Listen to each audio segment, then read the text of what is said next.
49 ಅಡಿಯಲ್ಲಿ ಇವತ್ತು ಅಭಿವೃದ್ಧಿ ಮಾತಾಡೋದಕ್ಕೆ ಅವಕಾಶ ಕೊಟ್ಟಿದ್ರಿ, ಧನ್ಯವಾದಗಳು. ಈಗಾಗಲೇ ಸುನೀಲ್ ಅವರು ಸುದೀರ್ಘವಾಗಿ ಹೇಳಿದ್ದಾರೆ, ನಾನು ಅದನ್ನೇನು ಪುನರಾವರ್ತನೆ ಮಾಡಕ್ ಹೋಗೋದಿಲ್ಲ.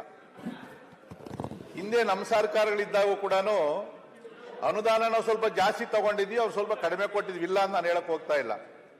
ಆದ್ರೆ ಈ 19 ತಿಂಗಳಲ್ಲಿ ನಮ್ಗೆ ಆಗಿರ್ತಕ್ಕಂಥ ಒಂದು ಸಮಸ್ಯೆ ಏನು ಅಂತಂದ್ರೆ, ಜನ ಏನು ಅಂದ್ರೆ ನಮ್ಮ ಮೇಲೆ ನಂಬಿಕೆ, ಯಾವುದೇ ಸರ್ಕಾರ ಇದ್ರು ಏನೋ ಒಂದು ಸ್ವಲ್ಪ ಅನುದಾನ ತಂದು ಇವ್ರು ಕೆಲಸ ಮಾಡ್ತಾರೆ ಅಂತಕ್ಕಂಥ ನಂಬಿಕೆ ಎಲ್ಲಾ ಶಾಸಕರ ಮೇಲೆ ಕೂಡ ಇದೆ. ಇವತ್ತು ಇನ್ನೊಂದು ಸಮಸ್ಯೆ ಏನು ಅಂದ್ರೆ, ನಮಗೆ ಚುನಾಯಿತ ಪ್ರತಿನಿಧಿಗಳು ಸ್ಥಳೀಯ ಚುನಾವಣೆಗಳು ನಡೆದಿಲ್ಲ ಸಭಾಧ್ಯಕ್ಷರೇ. BBMP 4 ವರ್ಷ ಆಗಿದೆ ಎಲೆಕ್ಷನ್ ಆಗಿ, ಕಾರ್ಪೊರೇಟರ್ಗಳಿಲ್ಲ. ಕಾರ್ಪೊರೇಷನ್ ಒಳಗಡೆ ನಾವು 4 ವರ್ಷದಿಂದ ಹೆಜ್ಜೆನೇ ಇಟ್ಟಿಲ್ಲ, ಹೊರಗಡೆನೆ ಹೋಗಿಲ್ಲ ನಾವು. ಅಲ್ಲಿ ಏನಿದ್ರು ಆಯುಕ್ತರದೇ ನಡೀತಾ ಐತೆ. ಅವರು ಏನು ಆಕ್ಷನ್ ಪ್ಲಾನ್ ಮಾಡ್ತಾರೆ, ಏನು ಅನುದಾನ ಕೊಡ್ತಾರೆ, ಏನು ಕೂಡ ನಮಗೆ ಮಾಹಿತಿ ಇಲ್ಲ. ಆಗ್ಲೇ ಹೇಳ್ದಂಗೆ 65% ಬೆಂಗಳೂರಲ್ಲಿ ಬರ್ತಕ್ಕಂಥ ತೆರಿಗೆಯನ್ನ ಇಡೀ ರಾಜ್ಯ ಕೊಡ್ತೀವಿ, ನಮ್ದೇನು ಅಭ್ಯಂತರ ಏನಿಲ್ಲ.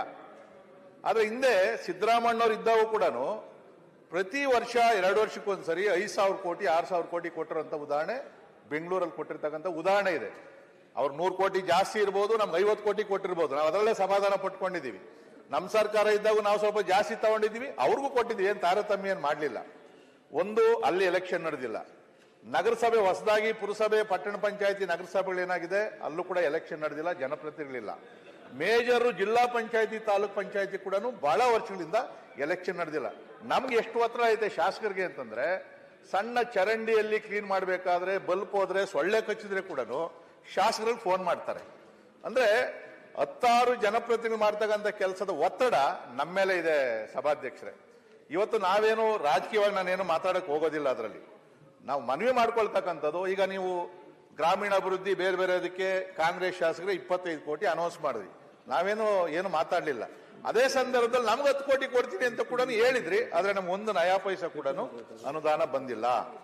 PWD ಇದು SHP ಸ್ಟೇಟ್ ಹೈವೇ ಕೊಟ್ರೆ ಅದೇನು ಒಂದೊಂದು ರೋಡ್ ಇರ್ತವೆ ನಮ್ಮಲ್ಲಿ, 1-2 ರೋಡ್.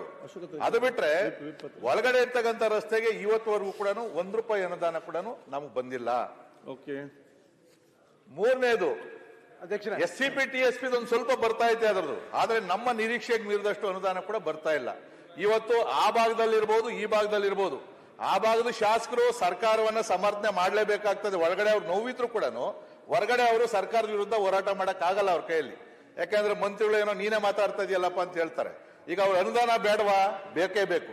ಸಭಾಧ್ಯಕ್ಷ, ಇವತ್ತು ನೀವು ಸಭಾಧ್ಯಕ್ಷರಾಗಿದ್ದೀರಿ, ಕ್ಷೇತ್ರದಲ್ಲಿ ನಾನು ಸಭಾಧ್ಯಕ್ಷನಾಗಿದ್ದೀನಪ್ಪ, ಡೆವಲಪ್ಮೆಂಟ್ ಇಲ್ಲ ಅಂದ್ರೆ ಕೇಳ್ತಾರೆ ನಿಮ್ಮನ್ನ. ಇನ್ನೂ ಹೆಚ್ಚು ನಿರೀಕ್ಷೆ ನಿಮ್ಮ ಮೇಲೆ ಇರ್ತದೆ, ನೀವು ಆಗಿದ್ರೆ ಇನ್ನೂ ಜಾಸ್ತಿ ಗ್ರಾಂಟ್ ಕೊಡ್ರಿ ಅಂತ ಹೇಳಿ. ಸನ್ಮಾನ್ಯ ಮುಖ್ಯಮಂತ್ರಿಗಳು ಅವ್ರ ಕ್ಷೇತ್ರಕ್ಕೆ ಅಟ್ಲೀಸ್ಟ್ ಒಂದು ಸ್ವಲ್ಪ ಜಾಸ್ತಿ ಡೆವಲಪ್ಮೆಂಟ್ ಮಾಡಲೇಬೇಕಾಗ್ತದೆ. ಇಲ್ಲಪ್ಪ ನಾನು ಮುಖ್ಯಮಂತ್ರಿ ಎಲ್ಲಾರ್ಗೂ ಕೊಟ್ಟ ಮೇಲೆ ನಾನು ಕಡಿಮೆ ತಗೋತೀನಿ ಅಂದ್ರೆ ಒಪ್ಪೋದಿಲ್ಲ ಜನ. ಯಾಕಂದ್ರೆ ಅಧಿಕಾರ ಐತೆ, ಜಾಸ್ತಿ ಕೆಲಸ ಮಾಡ್ಕೊಳ್ಳಿ, ನಮ್ದೇನು ಅಭ್ಯಂತರ ಇಲ್ಲ. ಅದರಲ್ಲಿ ಇವತ್ತು ನಾವು ಕ್ಷೇತ್ರದ ಒಳಗಡೆ ಕಾಲಿಡದೆ ಇರ್ತಕ್ಕಂಥ ಪರಿಸ್ಥಿತಿ. ಮೊನ್ನೆ ನೋಡಿದ್ರೆ ಮಳೆ 120 ವರ್ಷದಲ್ಲಿ ಮಳೆ ಬರದೇ ಇರ್ತಕ್ಕಂಥ ಮಳೆ ಬೆಂಗಳೂರಲ್ಲಿ ಬಿದ್ದಿದೆ. ರೋಡ್ಗಳೆಲ್ಲ ಕೊಚ್ಕೊಂಡು ಹೊಟ್ಟೋಗವೆ. ಅದರಲ್ಲಿ ಗುಂಡಿ ಮುಚ್ಚಿದ್ರಲ್ಲ, ಆ ಗುಂಡಿ ಮತ್ತೆ ವಾಪಸ್ ತೆರ್ಕೊಂಡಿದೆ. ನೀವು ಬೆಂಗಳೂರಲ್ಲಿ ಓಡಾಡ್ತಾ ಇರ್ತೀವಿ ನೋಡ್ರಿ, ಬೆಂಗಳೂರಲ್ಲಿ ಬರೀ ರಸ್ತೆಗಳೇನೆ. ಹಳ್ಳಿಯಲ್ಲಾದ್ರೂ ಹಳ್ಳಿಯಿಂದ ಹಳ್ಳಿಗೆ ರಸ್ತೆ ಇರ್ತದೆ. ಅಲ್ಲಿ ಅಷ್ಟು ದೊಡ್ಡ ಸಿಟಿಯಲ್ಲಿ ದೊಡ್ಡ ಸಮಸ್ಯೆ ಆಗೈತೆ ನಮ್ಗೆ.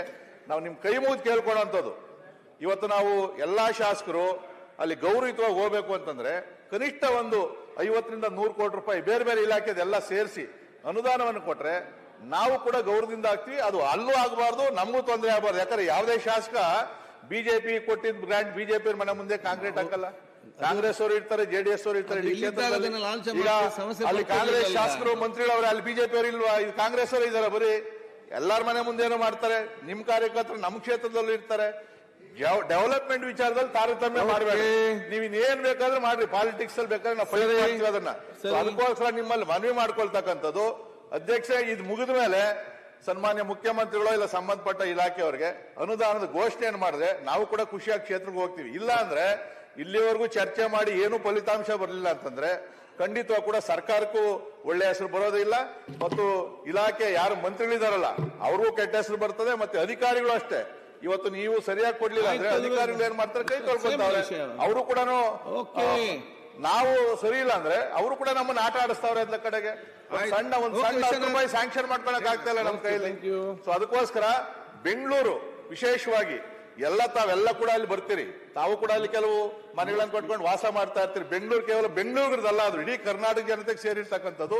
ಕಸದ ಸಮಸ್ಯೆ ಐತೆ, ಪಾರ್ಕ್ ಮೇಂಟೆನೆನ್ಸ್ ದುಡ್ಡು ಕೊಡ್ತಾ ಇಲ್ಲ, ಕೆರೆ ಮೇಂಟೆನೆನ್ಸ್ ದುಡ್ಡು ಕೊಡ್ತಾ ಇಲ್ಲ, ಆಯ್ತು. ಲೈಟ್ ದುಡ್ಡು ಕೊಡ್ತಾ ಇಲ್ಲ, Next. ಟ್ರಾಫಿಕ್ ಸಮಸ್ಯೆ, ಆಯ್ತು. ಇದ್ರ ಮಧ್ಯೆ ನಾವು ಹೆಂಗ್ ಮಾಡೋದು ಅಂತ ಕೃಷ್ಣಪ್ಪನವರು, So ಅದನ್ನ ದಯವಿಟ್ಟು ಕೃಷ್ಣಪ್ಪನವರು ಹೇಳಿದ್ದೀರಿ. ಈ ಸುನೀಲ್ ಕುಮಾರ್ ಹೇಳುವ ಸಮರ್ಥನೆ ಎಲ್ಲ ಅದು short short ಅನುದಾನವನ್ನ ನಾವು ಈ ಅಸೆಂಬ್ಲಿ ಮುಗಿಸ್ಕೊಂಡು ಹೋಗೋಷ್ಟ್ರೊಳಗೆ ದಯವಿಟ್ಟು ಇಲ್ಲಿ ಅನೌನ್ಸ್ ಮಾಡ್ಬೇಕು. ವಿಶ್ವನಾಥ್ ಅಧ್ಯಕ್ಷರೇ ಮುಗಿಸ್ಬಿಟ್ರೇನ್ರಿ? ಮುಗಿಸ್ಬಿಟ್ರಾ? ಇಲ್ಲ ಇಲ್ಲ ಮಾತಾಡ್ತೀವಿ ಇವತ್ತು ನಮ್ಮ ಮಂತ್ರಿಗಳು ಹೇಳ್ತಾವ್ರೆ ಸಿಕ್ಕಾಪಟ್ಟೆ ದುಡ್ಡು ಕೊಟ್ಟಿದ್ದೀನಿ ವಿಶ್ವನಾಥ್ ಅವ್ರಿಗೆ. ಅವ್ರು ನೋಡಿ ಆಯ್ತು, ಅದು ಮತ್ತೆ ನೋಡುವ. ಏನ್ ಕತೆ ಇದು? ಈಗ ಹೇಳ್ತಾರೆ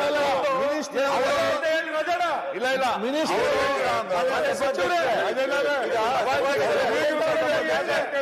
ಈಗ ಸಭಾಧ್ಯಕ್ಷರಣ್ಣ ನಗರಾಭಿವೃದ್ಧಿ ಸಚಿವರು ನಾನು ಬೆಂಗಳೂರು ಬರೋಣ, ಒಂದ್ ನಿಮಿಷ ಇರು. ಒಂದಿದ್ರೆ ಒಂದಷ್ಟು ಗ್ರಾಂಟ್ ತಗೊಂತ ಇದ್ಬೇಡ ನಾನು.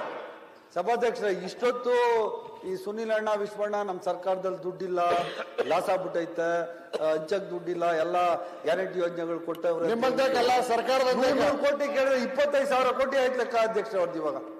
ಎಲ್ಲಿಂದ 25,000 ಕೋಟಿ ಹಂಗಾರೆ ನೀವು ನಿಮ್ ಪ್ರಕಾರ ನೀವು ಗ್ರಾಂಟ್ ಕೊಡಿ, ಆಮೇಲೆ ಬೇಕಾದ್ರೆ ವರ್ಷ ಪೂರ್ತಿ ಅದನ್ನ ನಾವು ನಿಲ್ಸ್ಕೊಂಡು ಹೋಗೋಣ. ಒಂದೇ ಸರಿ ನೀವು ಇಲ್ಲ ಮಾಡುವ ಮಾತಾಡ್ಕೊಂತಾರೆ ಬಿಡಿ ಅಧ್ಯಕ್ಷ.